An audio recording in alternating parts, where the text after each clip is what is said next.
was a lot of facial animation, and Yep. we got some controls towards the end of the project that made a huge difference, and we had to kind of go back and reanimate a lot of things because it made such a big difference.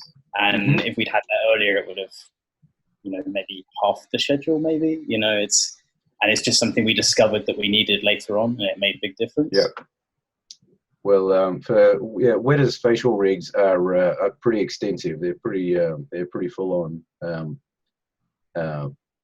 and they're quite complicated. And we don't use on-face controllers or anything like that. Everything's in a channel box. Everything's a slider, so it's pretty old school, but it's really in depth. And so I can't say that there's something that you makes anything easier. In fact, what generally happens is at the start of the project, we have a base level of controls, which they've been developing since Golem. So since like '99, we have this legacy system of controls, which is a lot of blend shapes, and there's a lot of little muscle movements that sort of move everything around the face. And I like to think when new people start and they see the Weta face rig, it's a real culture shock, because it's like, but you guys do faces all the time. Why is it like this?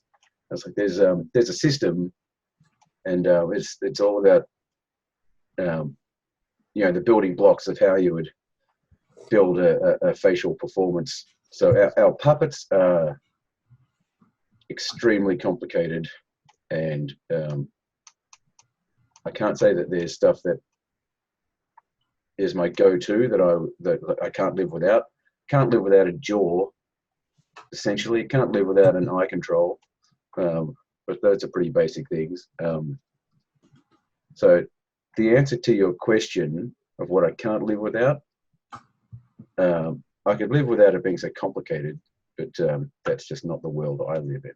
So I'm interested, Toby, what did you get added to your puppet that made your life better? Because generally what happens... Oh, yep. Yeah, sorry. So we were working on It's Chapter 2, which just came out. Yep. So I guess I can talk about it a little bit, a tiny bit. But we were doing Pennywise's face, and because the actor has such an incredibly flexible face, like we had a reference of him doing things that seemed absolutely impossible. We had essentially it was a control to allow us to do better contact between the lips when he rolls in. And we didn't have it for a long time, so we were sort of counter animating with a lot of other controls to try and maintain it, and also to be able to do like an offset between the teeth and the lips, so that the kind of teeth felt like they were going down but the lips were going up, which didn't make any sense, but it was in the reference what was happening. And so for a long time we were faking it with a lot of different controls, and then we got a control that was specifically for that. We had to redo a lot of things, and it made the work much better for it, but it cost us a lot of time because we didn't have it at the beginning.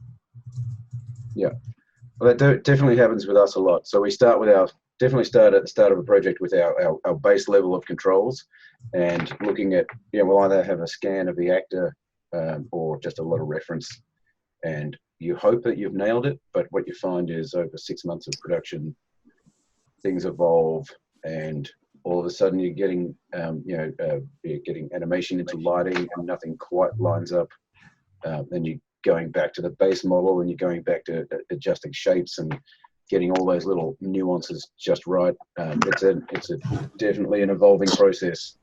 And even for, when I say even for Weta, probably even especially for Weta, once we make a little adjustment, it's all going to go back to all the unapproved shots and get rolled out into all the unapproved shots again.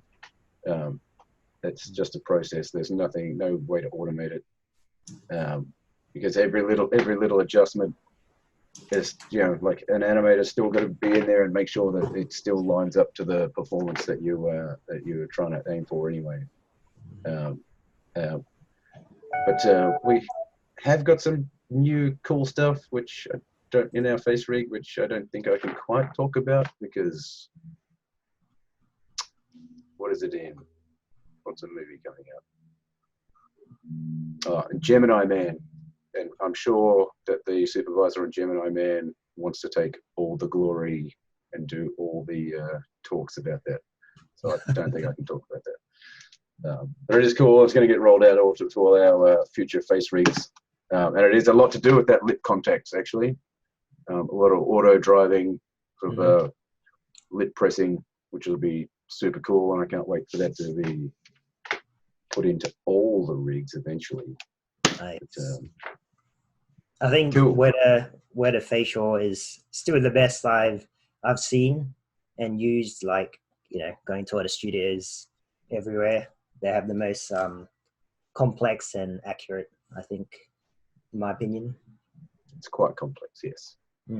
But very accurate, very, very believable and expressive, and feels nice. And still learning, still evolving.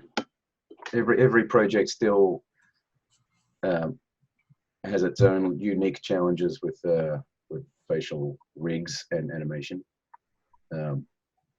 There's a project I'm on right now that I can't talk about, but it's a creature that's articulating and talking a lot that we've never animated anything like that before. So we're learning a lot about that. But maybe tell us more. Tell us more. I'll tell you more in February. It's out. It's just a talking creature that we've never had to make talk before. So. Or I can't think of anybody. February. What comes out in Feb? Anyway. But that's cool. Anyway, shall we look at some stuff? Yeah. Right, have we started? Are we starting? Yeah, go ahead. Okay. Cool. What am I going to say? So facial animation, huh? It's a big part of my life, especially since coming to Weta for some reason. Seems to be a bit of a thing that I do. Is there a backing up truck somewhere, is there? Yeah, let me just mute newcomers. Sorry. That's all good. Facial animation. Starting again. I feel like facial animation sometimes is underappreciated, but when you're looking at facial animation, a lot of it is it's essentially up here is its own character, it's its own full performance, and a lot of people like do huge body performances and then do a really piss poor effort on the face, and I know for us, we have a whole department dedicated to just doing facial, and it's hugely important for Weta getting the faces right. And digital fairies. All right, there we go. Digital fairies. Digital fairies. Huh? What is that? What was I saying? Hugely important for Weta, have our own department, which I'm not actually in. I just do a lot of faces and supervise a lot of faces. So I'm just going to jump over to, what am I doing? This screen over here, share that. All right. So I'm assuming everybody can see a face with lots of face muscles on it. Yes. Yes. And that works too. Awesome. So I can't see what you guys are seeing or anything. So you're just going to have to yell at me if someone's got a question. Yeah. Oh, you can't see my face either. This is great. I can pick my nose and do all sorts of stuff. That's we can see it. Well, I can. Oh, you can? Oh. Yeah, I have but you can change. Yeah. Oh, damn it. Oh, you can change your settings to have everyone's faces or not. No. Feel free to pick away. Pick away. Nice. Dragana, Okay. does have a question. Oh, yes. How much did you study Paul Ekman's work? I'm not sure who that is. Do you know? Ben Mars, I see you. There he is. Sorry, say again. How much did you study Paul Ekman's work? Is that the guy who wrote the facial anatomy book? Dragana, is that the guy who wrote the facial anatomy book? Yep. Yeah. Came up with FACS. With facts. Yep. Yes. Yeah. A lot. We've got lots of copies of his book lying around the studio. So, yes, we reference his work all the time. He's a psychologist. Is that someone asking a question? Oh, sorry, no. I think someone else just jumped on. Oh, cool. Yep.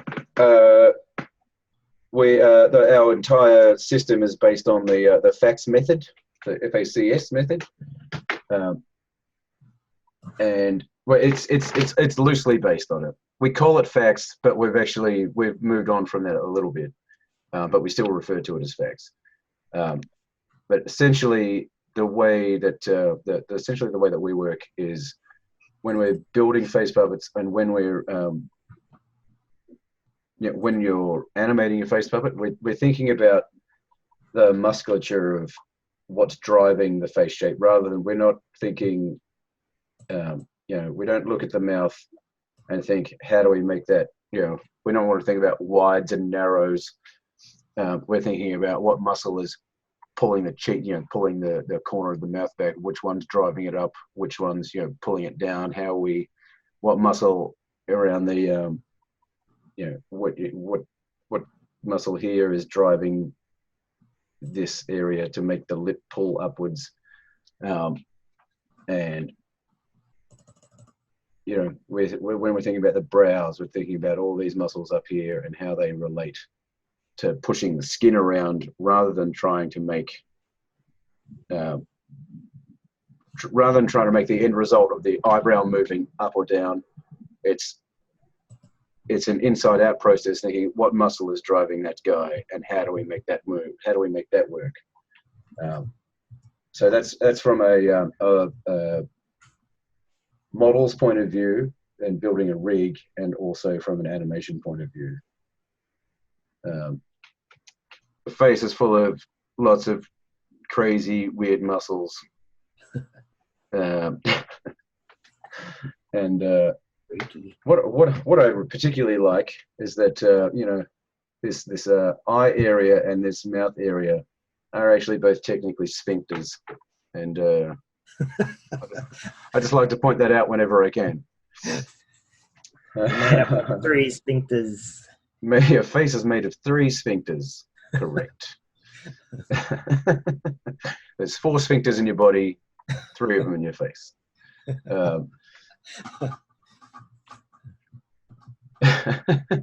Yes, sweet.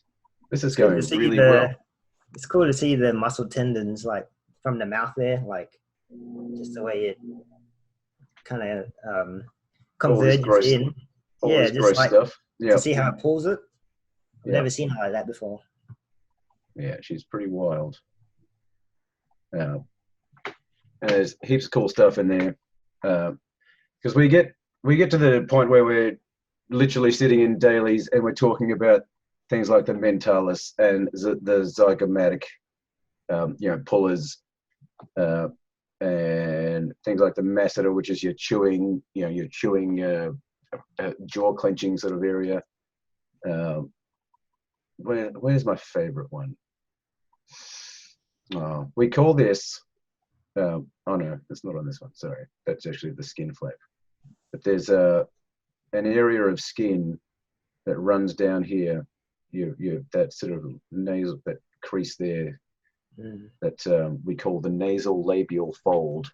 And I really love saying that a lot, so that whoever's taking notes in dailies has to write that down. It's a real pain in the ass. And the other good one is the little bag above your little fat bag above your eye there. Is called the epicanthic fold, and no one can spell it. Again, great one to put into dailies.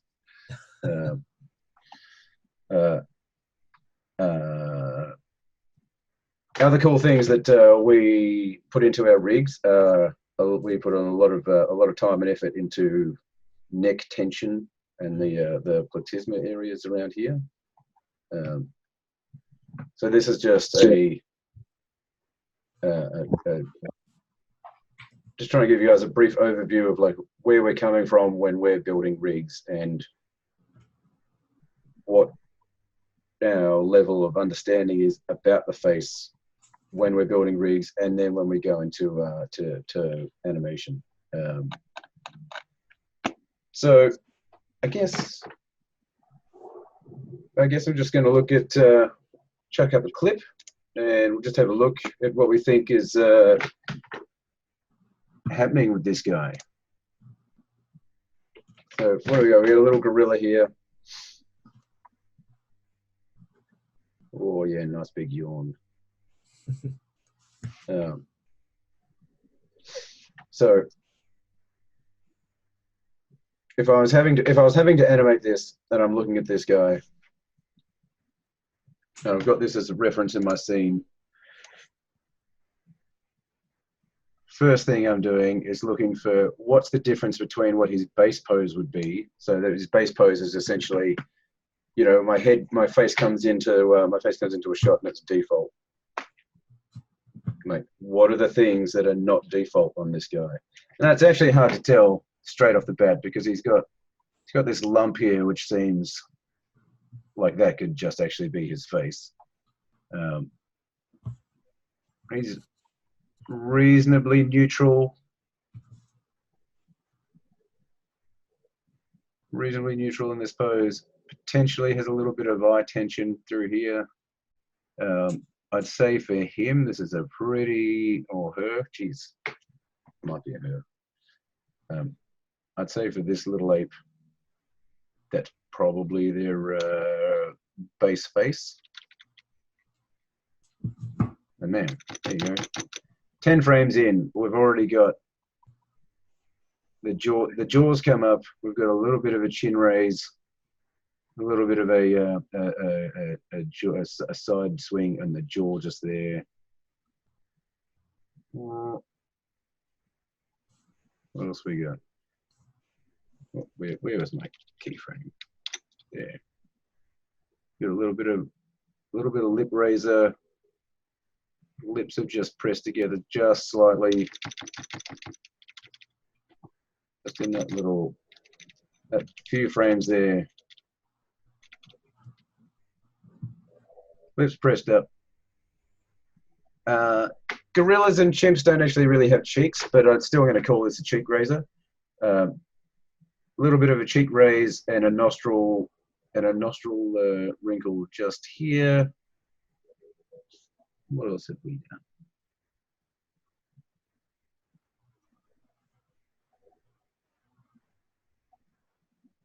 So what have we got? So essentially we've a little bit of a jaw close, a chin raise, lip raise, slight cheek raise, a little bit of compression in the lips. Just in that first little instance. But I'm kind of looking at everything in one go rather than, if I was just going to break this down, I would just go through and do a jaw pass first, which would essentially be frame one, jaws up there, and here obviously we've got a little bit of jaw action, just chewing something in our teeth.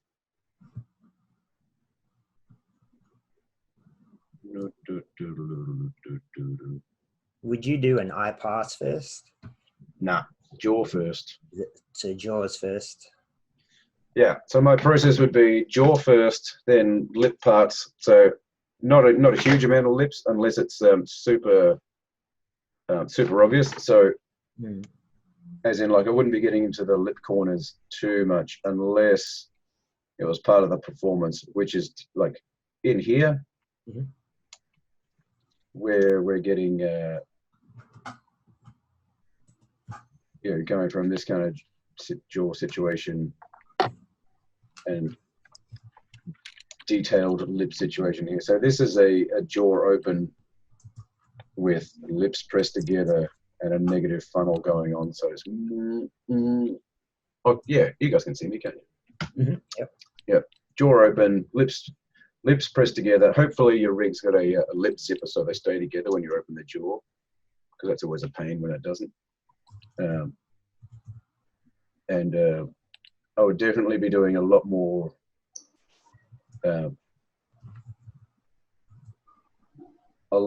with the lips through this area, especially for a first pass, and going under this guy, which is just quite a just a straight out pucker, just a straight out sort of, especially for apes. That's pretty much a kiss pose for an ape. And when their lips get really out here and they peel right back, that's what we would describe as a funnel. But right there, it's a pretty standard pucker. Again, which you can back up. Some landmarks to tell you that's a pucker is that the mouth's actually quite narrowed and it's pulling in. All these little, still drawing. All these little creases are all pushing in, whereas the funnels are more, they're out here, being a bit weird. When the pucker is a thing that narrows your mouth a lot. It's more that kissing motion. Can you turn it on? Eric asked, okay, see if I can say this word. Can you point out the epicanthic SP fold? It looked more like a corner of the jaw than a fold in the image.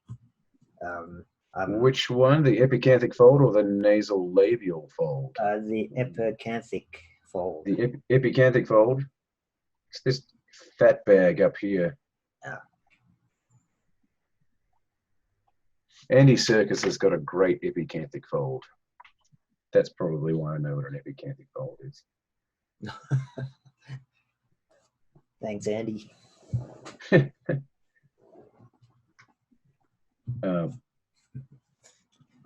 What are we doing? Right. Negative funnel, lips pressed together, jaw open, nice easy pucker. He does a nice yawn somewhere, doesn't he? Okay. So this is where you would probably start to combine a pucker funnel situation, because it's still quite puckered, but then the lips are coming apart.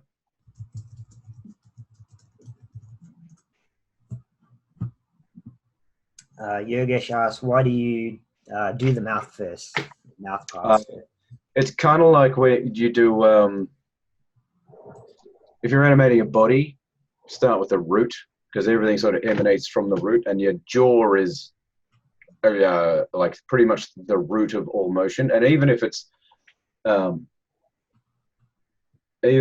a talking, if it's not a dialogue shot, you'll still find that your jaw is moving around, and there's a lot of, it moves half your face essentially. And if you don't have your jaw nailed down before you start piling other things on, then it's either not going to be believable, or you're going to run into trouble somewhere where you feel like you can't hit his lip shape. And it could be because your jaw should actually be open instead of like your lips. Your character might look like their lips are opening, or the character's lips are closed, but their face is elongated because their jaw is actually open, underneath their lips. So the jaw is always first, because as far as like if you're going from the inside out, it's the bone is the thing right here that's going to be your first port of call. That's your root. That's your root motion for your face. And essentially, it's boring. Doing the jaw is the worst bit. So just eat that thing first, get it out of the way, then you can do all the fun stuff. Eat your veggies first. Eat your veggies first.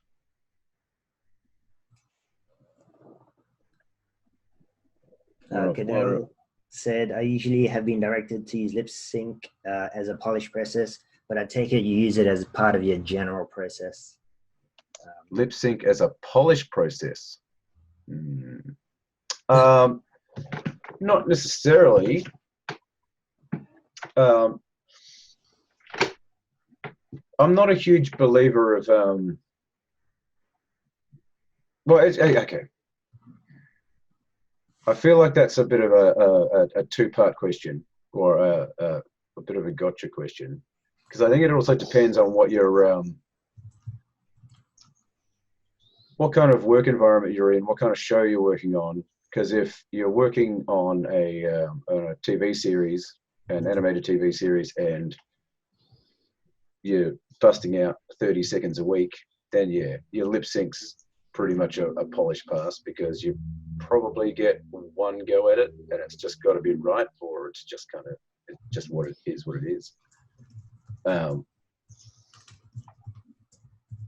And as far as and you're probably using a system where you're using phoneme shapes to get your your E's and A's and P's and D's just kind of hit, and they look the same every single time. Whereas I'm not a huge believer in phonemes, just because you can make an F shape 10 different ways, or you can make a P sound that's not, or it doesn't always look the same. So I'm a much bigger believer in looking at reference, because it depends what word you're coming out of and going into, that will like determine the shape of your mouth. Whereas you can make the same sound with different shapes, so that the shape will always change depending on what's coming before and what's coming after. So sorry, I think the question was lip zip, not lip sync. Oh, not lip sync. Oh, lip zipper. Oh, lip zipper. Oh, okay. Jeez. That's cool. Okay, lip zipper, is that a polish pass? Not that question, sorry, but yes. Right. Okay. Oh, referring back to something like this guy here. No, definitely. That's if I was going to put lip zipper on, I would definitely do that down the end. Yes. No, totally agree. Yes. Lip zipper is a polish pass. Thank you, everyone. No doubt. Thanks, Ed. Hey, you got 2 answers out of that, so. Or 3 or 4. Or 3 or 4. Oh, webinar lip sync. Yeah. Where was I going with this? Oh yeah, that's a great pose right there. That's a nice, weird, complicated pose. It's interesting how this guy. So what do we got? We got essentially, we've got a pucker funnel here. And then he goes into his yawn. Oh man. Oh, I don't know what's going on there. It's still a pucker funnel, but it's just even bigger. Lip. Oh yeah, and he's from. So pucker funnel with lip tightener. So all these lips are quite tense and pushed through there. Lots of chin raise going on because his jaw's nice and open. And then chin raise is coming off into a lower lip depressor here. So we're seeing his gross little bottom gums and his teeth. But and that's turned into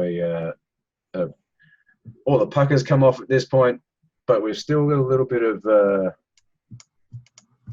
I'd probably still have a little bit of funneler on the top lip and the bottom lip, but it would be negative funneler, so it's rolling back in.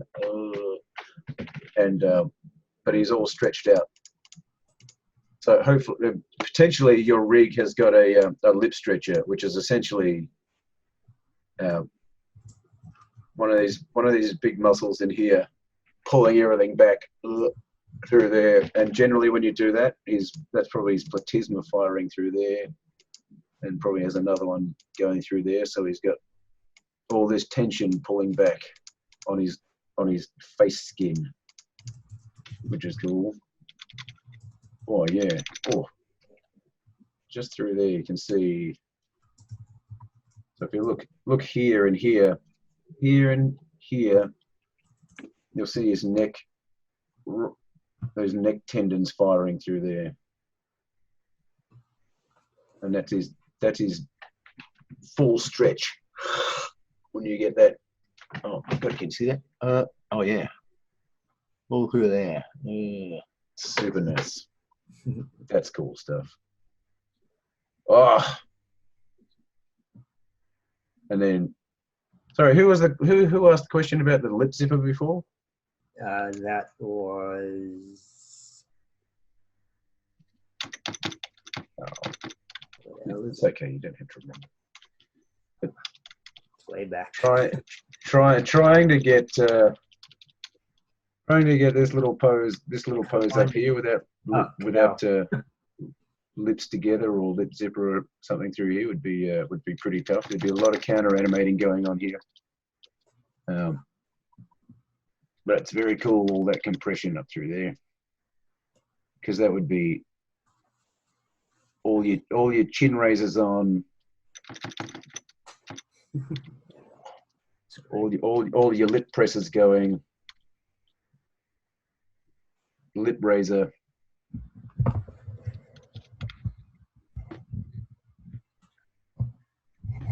That would be a very cool pose, or a very cool little piece to hit through there. And being able to transition into this whole chewing motion through here. Ooh. And a nice big press and pursed lips again. Eric asks, so timing wise for hitting phonemes, do you have hard rules when you hit with P, D, E's, etc., 2 frames ahead or whatever? No, no. The only rule is that there are no rules. It's because when you talk, like different accents will have, like, will hit phonemes slightly differently as well. So you just can't have hard and fast rules like that. If you're working really fast, my advice is actually get your you break down your syllables, and if you've got multi-syllabic words, then you want to be hitting the big bad syllables. Like you want to be hitting your D's and your M's and your P's really big and really hard, and the rest of the words generally, the rest of the mouth shapes generally flow together from those big ones. So it's not even about making sure you hit a D and hold it for 2 frames, or hitting an M and holding it for 2 frames, because they don't really stick that well. But with like a D or a T or an N, the big reader on that is actually the tongue. You want to make sure you flick your tongue for an N or a D or a T, because like, look at my mouth. All those 3 shapes, N, D, T, it's all exactly the same, but it's my tongue doing all the work. NDT, NDT, and like my mouth hardly even moves. NDT, just saying that out loud. So a lot of work's being done with your tongue for that stuff, and I can say again, I could say N, D, T, or I can go NDT, and I'm saying the same thing, but the timing of where you want to be hitting those shapes, how long's a piece of string, which is twice the distance from the middle to the end. That's just a joke. Don't worry about that one. Actually, no, that's maths. Oh, sorry, math. Depends what part of the world you're from, right? Yeah. Math. I get a lot of flack for maths. Maths. Maths plural. It's more than one. There's more than one math. There's a question from Arbinet. When you start animation, I guess the blocking, Did you or do you do expressions with your body poses, with your key poses?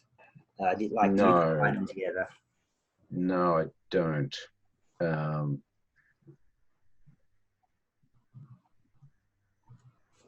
don't. But my philosophy on the face motion, like adding face motion onto a body piece, I generally try and keep the face neutral, and I don't worry about the face at all. Because also, if it's not reading through the body, then you're just, you're making life hard for yourself. So if you put more work into the body performance, and that feels like it is saying, that feels like it's expressing the emotion already without the face, then you are 95% done. And then the face is the icing on the cake then. And that's also how I look at like actually building the face performance. Again, if your jaw's working and you play that back and it's like without any lip movement, and if your jaw is saying the line and you can read it without doing any lip motion, again, you're 95% of the way there. And then you do the lip pass, and, you've made it easier for yourself to do a lip pass. And then you add eye direction. All of a sudden, the whole thing comes alive, and you've saved yourself a whole lot of heartache. Because if you started with, if you're layering in your facial key poses, I find it I find it very difficult to keep track of what things I've adjusted and where and why for each pose versus starting with your jaw, going through, doing that pass, and going to your lips, going through, doing that pass. Because lips get really complicated really fast, and you can go off model just with one accidental slider that you left keyed, or you moved something a little bit. You've got a sneer that just seems to have stayed on the whole time, rather than making sure that, okay, for this pass I'm working on my sneers or my nose wrinkles or something. I'm just not clever enough to do facial key poses, I don't think. Don't have the brain capacity for it. What else am I doing? Monkey guy. Let's move on to someone else. This guy has got beautiful. This is such a subtle little performance, and it's not a performance really. He's just being him, but he is super cool, and I find that doing action is easy. Doing subtle keep alive, like believable keep alive, is really hard. And again, I think with facial dialogue is easy because you've got somewhere to go. You're doing subtle keep alive like this is incredibly difficult. And one of the things that you see with this guy, like it is all in the eyes for this dude, all in here. He's got that cool little smirk. What does he do? Yeah, here he is. He's got his sweet little smirk, which is just throughout the whole performance, his mouth does one thing, and it's that. And man, yeah, doing a nose scratch, interacting with your face, man, that'd be pretty hard. Actually, while we're on this guy, Toby asked, so if you're animating a character like Pogo, Dr. Pogo, I guess, Hell yeah. Character, but obviously a human actor doing the voice and possibly the motion capture, how are you balancing the facial reference from the actor and a ref of Apes to get the performance? Or are you mostly matching the actor and apifying it? Or the other way around? Yeah, well, the thing for Pogo was he's more human than he is ape. So our sort of direction from high on Pogo was he's He doesn't walk like an ape. He doesn't really move like an ape. He just looks like an ape. So we were fortunate in that we could just really nail Adam Godley's face reference for that. Just within keeping with the ape, essentially the ape anatomy of, when you've got, they don't really have cheeks like we do. Their lips are actually slightly different. So I can't remember what it's called. You know, the little bump in the middle of your upper lip. They don't have that. So really, when we funnel and when we pucker, we do that. Our mouths are entirely different.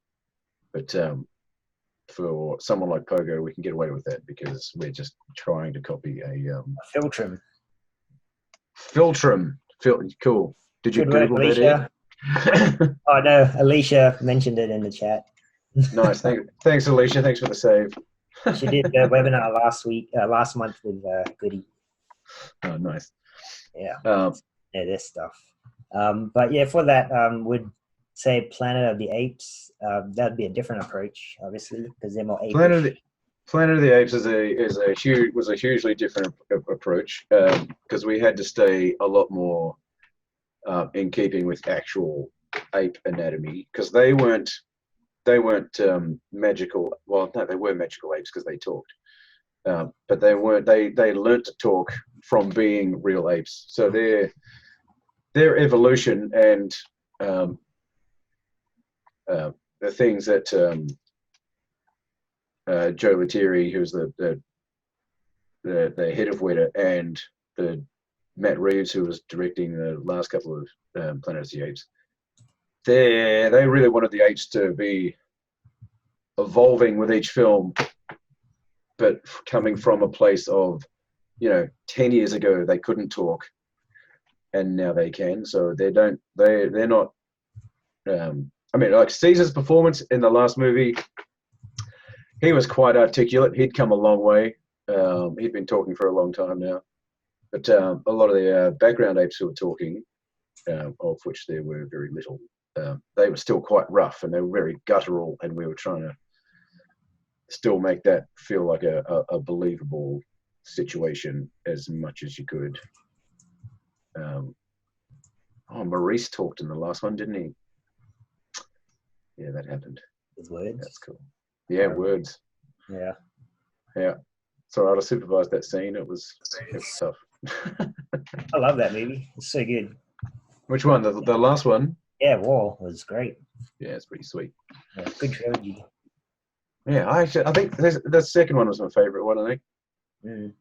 Really leapt off the page too. Yeah. What was I talking about? Oh, this guy. Okay, yeah.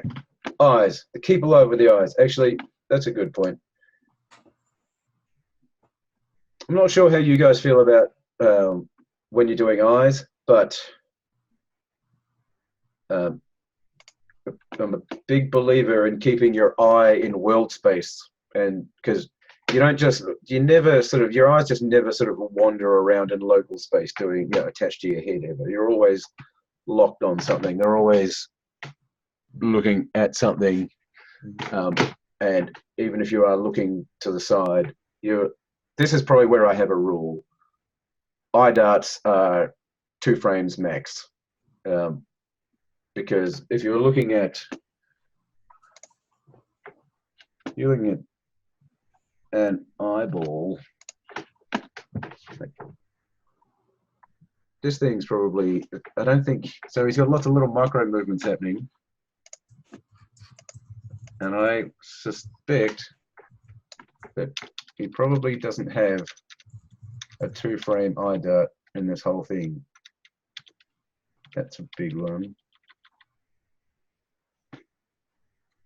Like, there might be a tiny little anticipation, and right there, I think that's just the camera catching, the frame rate catching up on that one. And these are tiny eye darts. But still, eyes always in world space. Don't be lazy. Eyes in world space and eye darts but quick and sharp. Oh yeah, and always have, no matter what you're doing, I like to have, I like to put my eye controller in linear, so it's always just, even if I'm looking from, you know, here to here. Oh, where's my finger? Here to there. Like, it's a linear move. Not, you don't want any sort of in and out happening on your eye move, because they're tiny little light balls of fluid, and there's got a shit ton of muscle around there, and they get pushed around real fast. There's not a lot of wastage when your eyes are moving around. They're very efficient. Well, Eric asked no. Well, eye darts have antics, so I'm guessing that answer is no. And how would you deal with an eye following a moving object with multiple eye darts? Yep. Or just a linear?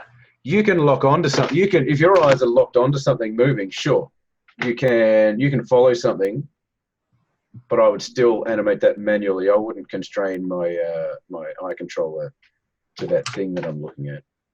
But again, if you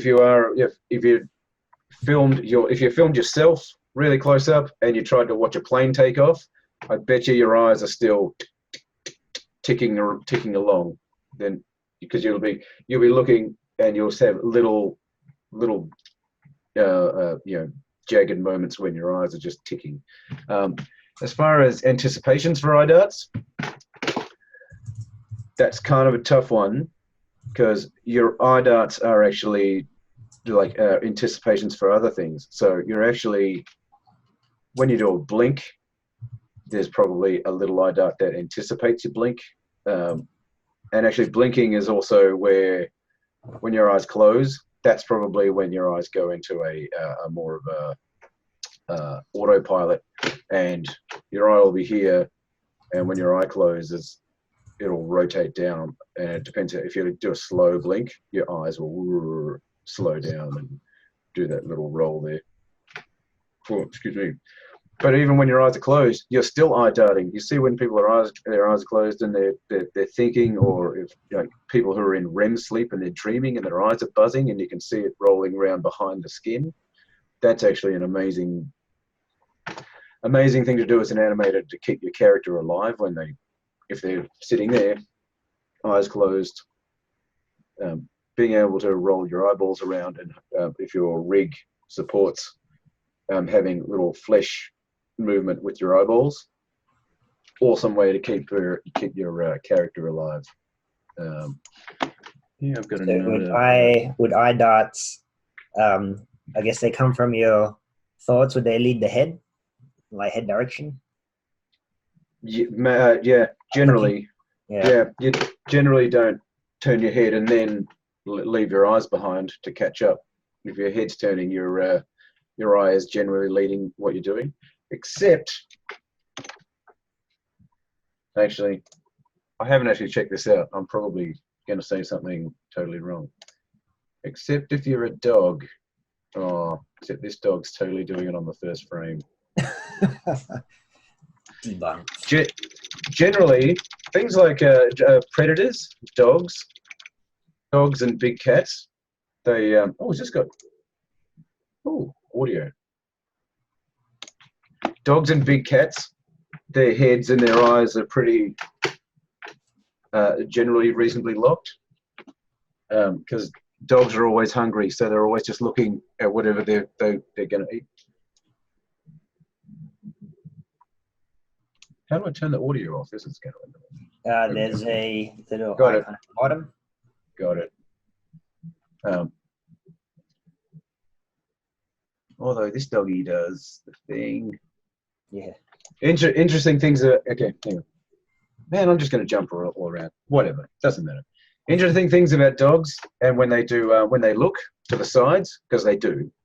I'm not saying it's got the golden rule that they only ever look down their snout, but they are generally looking down their snout, and they don't hang out looking to the side very often. Because when you see a dog in particular with a lot of sclera, actually like this guy, it just looks wrong, and it looks wrong on this guy too. But he's obviously caught him in a weird frame. And it does, yeah. Because when you see a dog looking too far to the side, it feels uncomfortable. Because if you look to the side and you held it, your eyes would start to hurt. I think as audience members, we don't like actually looking at that. Mm. And it's just not something that dogs tend to do. I wonder what they did to this dog to make him so angry. They made him look to the side. Bastards. Poor puppy. What are they doing to you? Okay, no, back to this guy. Dog's eyebrows are super weird. So they have these tiny little patches about here and here that they move really independently of each other, which is kind of cool. And they work the opposite way that you think. So I'm just trying to think. So if he's going to look this way, then if you did that and you were like raising an eyebrow, if I'm looking that way, I'm going to be raising my eyebrow the closer to the side I'm looking at. Dogs are actually different. So he'll lower this one and he'll raise this one if he's looking out that way. And it's kind of like, because they have this big bridge in the middle of their nose, it's because they're trying to move. I'm going to change colors. How about that? What? This program's the best. So if he's going to be looking out to the screen right, this big chunk needs to move up because it's in the way of his eye, and this one can move. This one moves down. I don't know why that moves down. It's probably just natural. Well, Ruth said they evolved a muscle from wolves that do not have that muscle, so they think it's because puppy eyes work on humans. So that's different. That's definitely true. Yeah. That's definitely true. I don't really know why this whole eyebrow thing's thing though. Come on, do it. Does he do it? He is kind of doing it. Oh, there we go. There it is. There it is. So, looking straight at us. Looking straight at us, and then when he looks to the left, oh Jesus Christ. I moved it. This little guy pops down, this little guy pops up. And then the opposite. Yes. Sorry, was that Ruth with the puppy dog eyes? Yeah. Yep. Crazy inner brow razor.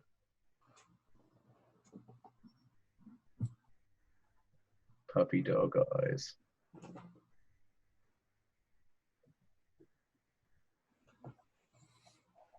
Yes.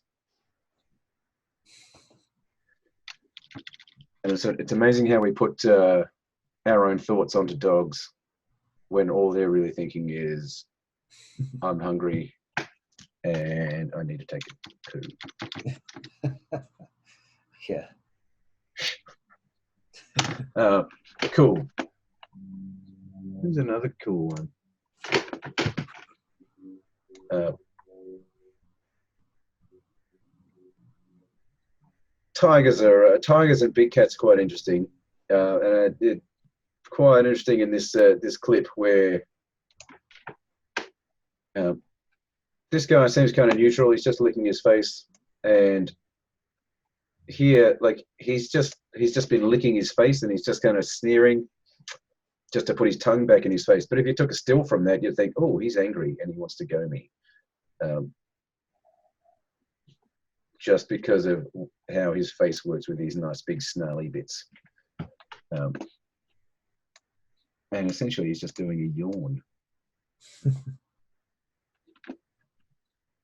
He's just hanging out. I think there's a lion down here that's doing the same thing. This lion's just yawning.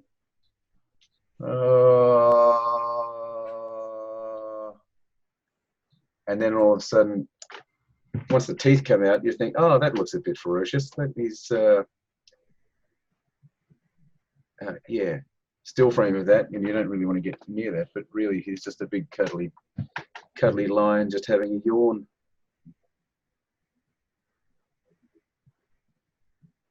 Oh, Simba. Anybody work on The Lion King? I haven't even seen it yet. Oh, really? Yeah, I must be. pretty Oh, it good. must be of the unpopular opinion that I liked it. I liked it a lot. No, it was very I cool. think it looks great. Yeah, it looked amazing. I'm not sure. Yeah, I should be drawing over these more, shouldn't I? Can you increase your pen size? You know, that 4 down there. Maybe make it a 6, so it's a bit more legible. What about a 7? A 7. Yeah, go nuts. Perfect. Thanks, mate. Cool. No, I don't know what I want to do. What do I want to look at? Should we look at a human? Sure. Yeah. There's some expression changes in there. Yeah, this guy's quite expressive. Although if I was casting a performer, I don't know if I'd use this guy. But I think it's that. It's pretty unappealing. Yeah. He's also probably a hard guy to figure out what his base model is. Mm.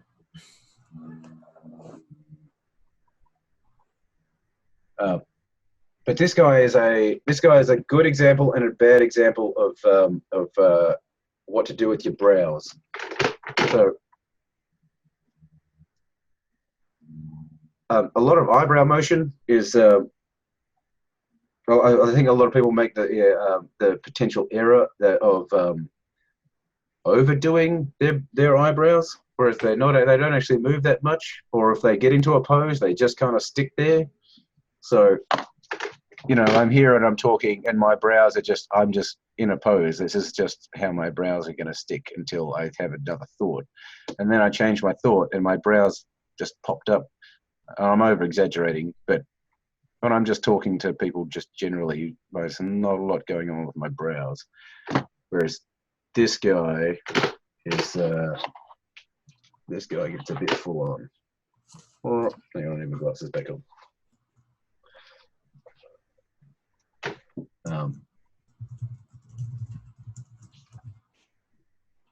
It's nice to have expressive eyebrows, but generally people don't go that hard. And I also find with new animators, especially coming to working on some sort of brow motion, tend to crank the eyebrows a lot, and they want to see them moving all the time. Whereas you're better off finding the emotion of your scene, the emotion of your character, hitting your pose and essentially just holding it. And maybe there's a little bit of movement when you do some blinks and so on. But again, that's not a rule that you need to move your eyebrows when you blink, because that's not a rule at all. That doesn't happen. Expect probably if you're this guy. Oh, yeah, you know, look, that guy essentially blinked without moving his eyebrows. The skin got pulled down a little bit here on his blink. Skills. But that's a pretty independent blink with no brow movement. Hang on. Let's find. What is your neutral face, man? You don't have one, do you? No, you're too crazy.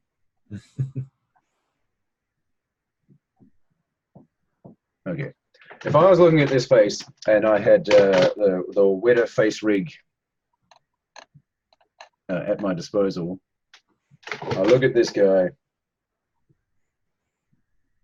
and okay, I'm going to go from jaw down. I'd say his jaw is slightly open, slightly thrusted, slightly.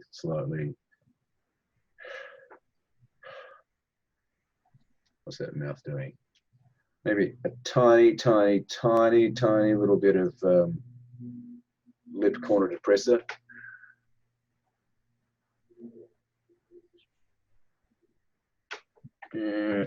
And I'd probably put a little bit of like a teeny bit of lip stretcher on there, and pucker it because I'm a bit cheating.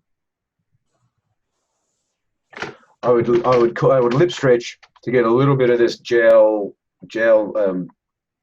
tension in there, but then I would counter it with a bit of pucker because I wouldn't want the lips to actually come apart too much.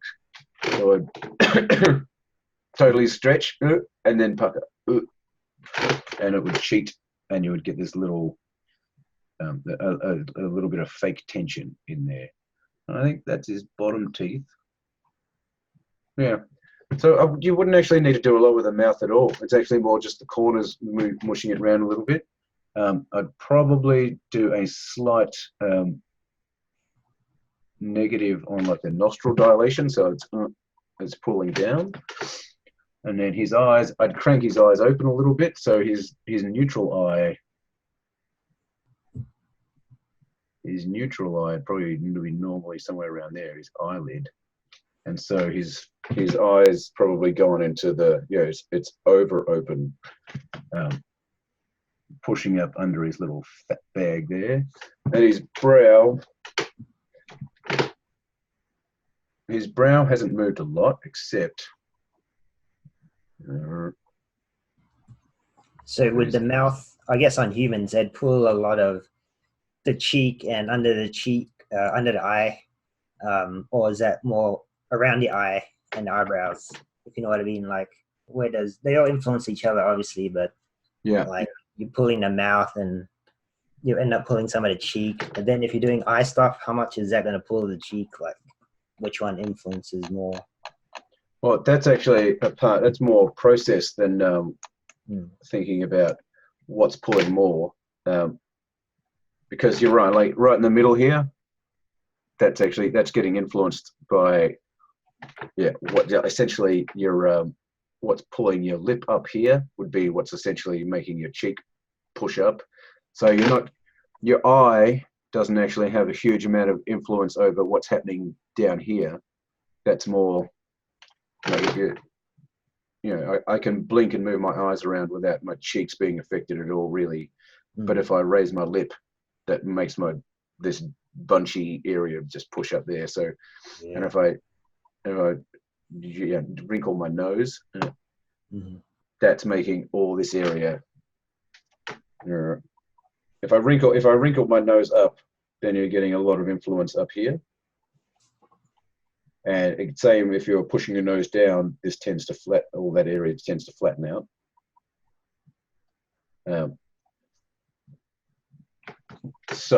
But again, that's actually a part of process more than anything. So if I was, well, no, not if I was, when I do. So if I'm animating and I've essentially done my upper lip razor pass, I'll take that curve, copy that, and then I'll paste that into my cheek razor and into my nose wrinkler channels, and then just offset them a little bit and like by 1 or 2 frames, or scale them out a little bit, and then just like ramp the curve up or down, because your lip razor and your cheek razor and your nose wrinkler all, as a general concept, like work all together. So you get a little bit of nice overlappy full face motion through here for free. That's also why I leave this whole midsection till the end. To me, that's your secondary pass, doing cheeks and nose wrinklers and things like that. Unless you've got a character who's actually, like, if they're doing this, then all this stuff moving into here is obviously a huge part of your primary performance.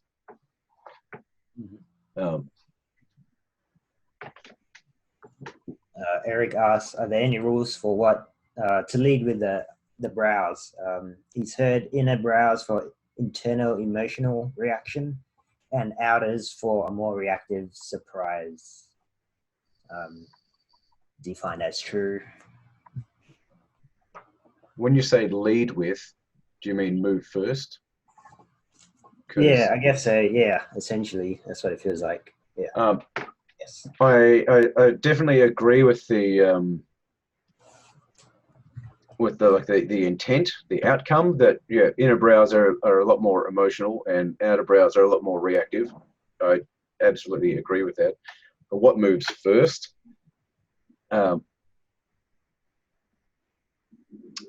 If it's a general, if it's conversational and we're just talking, then it's nothing really moves ahead of the other thing. It's the other thing about the brows, they don't move like super independently of each other. It's not like you get a big inner brow scoop before your brows come up. It's not a big wave.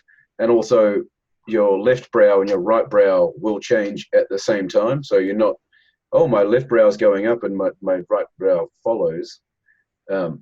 It's generally, if they're going to move, it's like they're connected to your eyeballs and they're going to move together. They may make different shapes, but they are moving at the same time. But if it's a long 30-second push in of an actor really drawing out, milking a performance, then yeah, you'll see all sorts of weird things that eyebrows shouldn't really do, because or things you've never really noticed eyebrows doing. Whereas, see, this guy, you don't generally get people standing in front of you and just doing the one eyebrow, like subconsciously when they're talking, you know. But as far as reading an emotion, definitely the that's the other thing. Like brows are stupidly simple. So what have you got with a brow? You've got a brow lowerer, which is essentially that. Is that brow lowerer, and you've got oh god, I can't do inner brow razor without doing anyway. Outer brow razor, inner brow razor. Oh god, I can't do. Hang on, look forward and do it. Inner brow razor.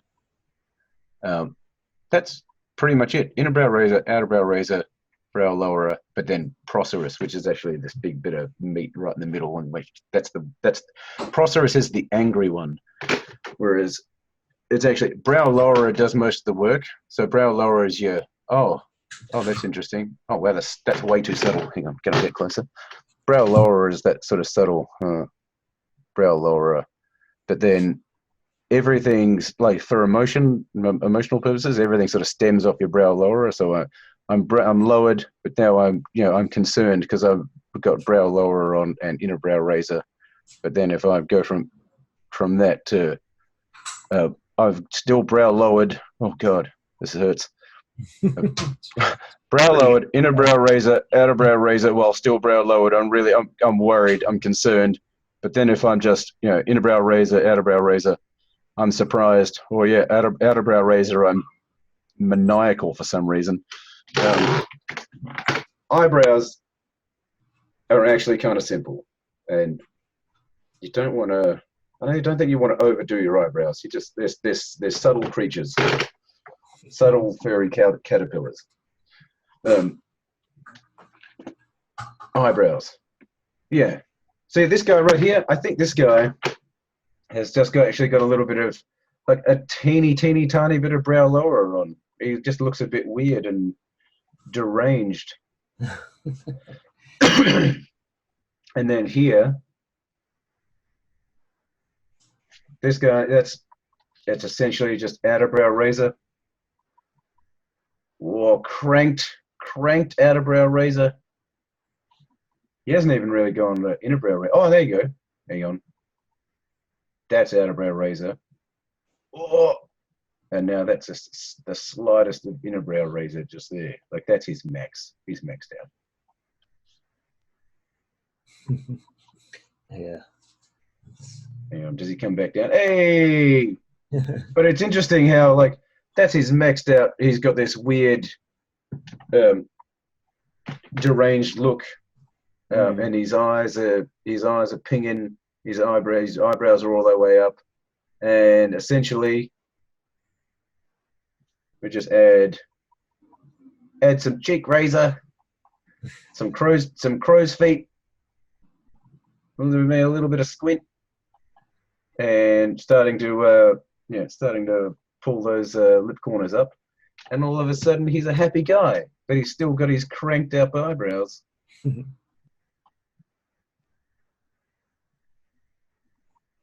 Yeah, well, he still looks maniacal and weird. That's what freaks me out. Ankit asked, sometimes facial references are not available. Yeah. Do you take your own reference at that time? If yes, so how do you match that with creatures? And also, That with creatures. Abhishek is piggybacking off that question. So if you record yourself, how do you change that reference to a different gender or age? So like female, kid, younger, older. It shouldn't matter. So first off, absolutely 100% film yourself. Reference is the king of all this stuff. So it's it's almost like animating hands. Like, we all know what hands look like. We all know that they do this, and you might open a scene and be like, yeah, I can animate a hand. And then you've animated it, you've done, you've been working on it for 2 hours, and then at the end of it, you're like, it's a hand, but it doesn't look like a very real hand. I don't know why. I've done all the things. I've made all the knuckles move, and I've offset all my fingers to make them appealing. But in the end, if you just filmed your hand, you'd realize that all the knuckles in your finger essentially move at the same time, and they're actually quite quick. And my hand doesn't actually do a lot. Like my fingers aren't moving all the time, and if I'm holding something, they're pretty stuck. Whereas your brain wants to say, my fingers are doing all these things all the time. So overlapping. Oh yeah, they're always overlapping, or they're always offset for some reason. So I find I can't animate hands very well unless I've filmed my own hand doing something. And I think it's the same with the face. You look at faces all the time. You've got your own face, but it's really difficult to animate a face well without some kind of reference, like basing it in some sort of reality, even if it's cartoony animation, and especially for like dogs or anything with a big snout. They actually don't do a lot, especially when they're just sitting around. There's not a lot of motion going along on a large snouted animal if they're just sitting around. Except for this guy, he's got some real attitude problems. He's just a good actor. He is a good actor. Look at this guy go. But yeah, so the second part of that, how do you change that to the gender or age of a character or species? Mm-hmm. I think that's irrelevant. I think if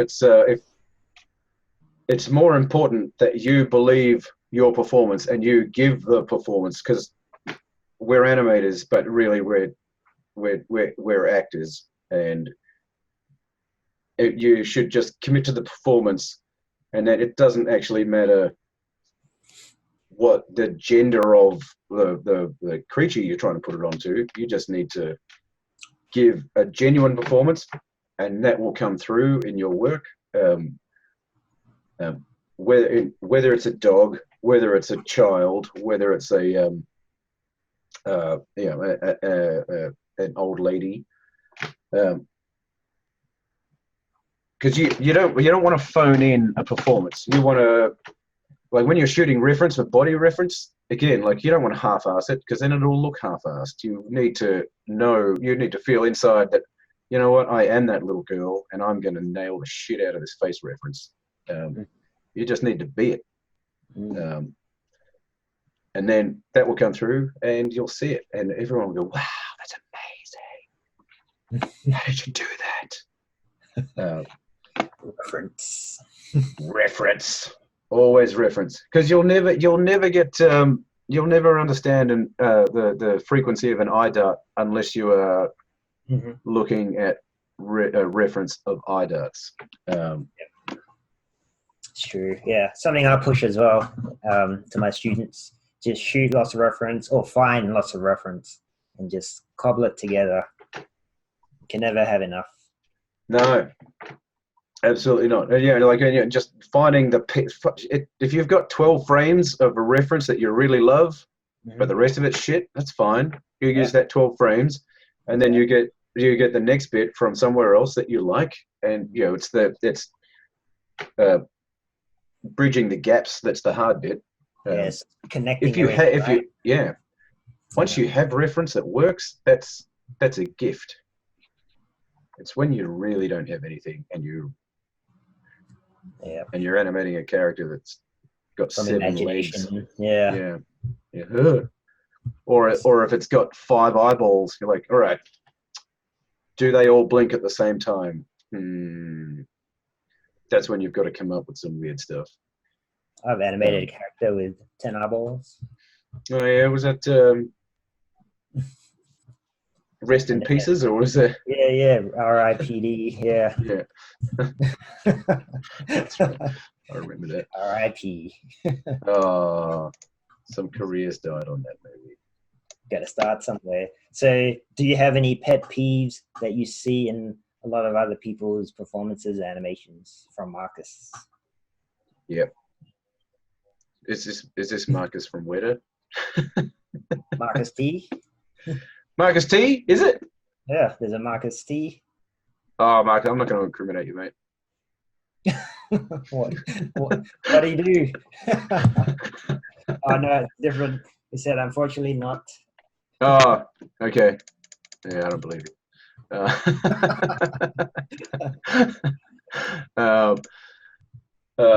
Pet peeves. Yeah. What do you Okay, say? first off, eyeballs. Eyeballs not being in world. No, I have already mentioned that. Eyeballs not being in world. Eyeballs being in local, and just like traveling along with that. That's how you get spacey, dead eyes if they're just kind of following the head, or if they're moving through. If the eye move takes too long, that stuff kind of drives me crazy. And actually, again, eyebrows. People overdo the eyebrows a lot. And I mentioned earlier about being on model. It's and I think sometimes it's hard for it can be hard for an animator to really appreciate what on model means. And it's essentially when your rig comes in, when your model's been made and it comes in, being on model is basically that. Like, that's its neutral. It's on model, and every little shape adjustment you make is you want to be thinking about, like, the muscle that drives it. Even in cartoony animation, it's where is that shape, where is that movement emanating from, and then you want to be adding emotion to the character, not reshaping the face through the face shapes. You want to keep it to. Am I muted? Can you still hear me? Oh no, that's right. Yeah, just said muted up in the corner. You want to be keeping. You want to let me go on that long. Just. That's enough out of you. And then, but cool. Yeah, you got that one. Yeah. Staying on model. Everything you do is adding emotion to the character. You don't want to reshape the face just because you think the eyeballs should be a little bit squishier. Like, the idea of using a lid tightener is when your eyelids close and then you press a little bit more, like they tighten up. You don't want to have your lid tightener on when you're not blinking, because that's remodeling the face. So a massive pet peeve is pushing your character off model. And I think when you're an animator in a scene, it's easy to get there, right? It's easy to get to push off model because like you're not thinking about the surrounding shots, or like you can just get really sort of zoned into your shot and just get this tunnel vision. And the more you massage it, the more you're refined. I'm never doing that gesture ever again. That's great. Yeah. Massage. Yeah. Oh, get all the way down. Where was I? Massaging gestures. Oh yes, tunnel vision, massaging your shot, and you're essentially creating something that's off model, and then when you're looking at it in sequence next to everybody else's shots, it's like, why does yours look so different? What have you done on your shot to make it look completely different from everybody else's when you're trying for continuity? And then having to sort of backtrack to figure out what's been added or what shape's been left on to make it seem so different or off model. So but I'm not saying don't do that. Libraries help? Facial Sorry? libraries? With facial poses in a library, all that? Yes. Too restrictive. Oh, geez, what happened to my camera?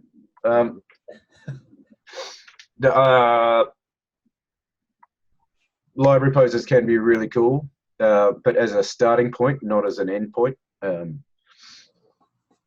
especially if you've got really extreme shapes, extreme expressions that are approved, which can be difficult to get into because they might require a combination of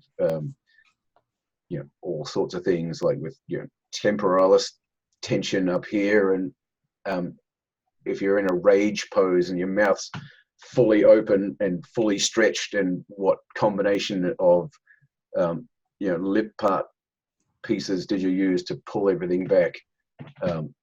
Using library poses to get into that stuff is really handy.